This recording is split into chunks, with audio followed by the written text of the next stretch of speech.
ঈমানদারের জন্য সান্ত্বনাটা হলো কোথায়? দুনিয়া, এটা জান্নাত না। এখানে সব কিছু মন মতো।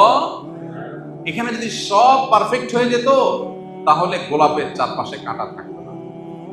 গোলাপের চারপাশে কাঁটা, গোলাপের চারপাশে কাঁটা আছে, এটা দুনিয়া। জান্নাতের গোলাপে হয়তো কাঁটা থাকবে না। দুনিয়াতে গোলাপ নিবেন কাঁটাবিদ্ধ হবে, গোলাপ নিবেন কাঁটাবিদ্ধ হবে না, এটা হবে না। এই জন্য দুনিয়াতে যেই কোনো কিছুতে অতৃপ্তি থাকবে। এই জন্য আমার যে বোন প্রশ্ন করেছেন তাকে বলবো, আলহামদুলিল্লাহ বলুন, সবর করুন, স্বামীকে সংশোধন করবার চেষ্টা করুন, ওলামা ইকরামের দ্বারা মোটিভেশন করাবার চেষ্টা করুন, আল্লাহর কাছে দোয়া করুন এবং দিল থেকে বলুন, আল্লাহ অ্যাটলিস্ট আমার স্বামীটা তো ক্যান্সার আক্রান্ত না, আমার স্বামীটা তো অ্যাটলিস্ট বড় কোনো দুরারোগ্য ব্যাধিতে ভুগছে না, চরিত্রহীন না, বা অন্য দিক থেকে তার আরো খারাপ হতে পারতো, সেটা তো অন্তত না। আলহামদুলিল্লাহ।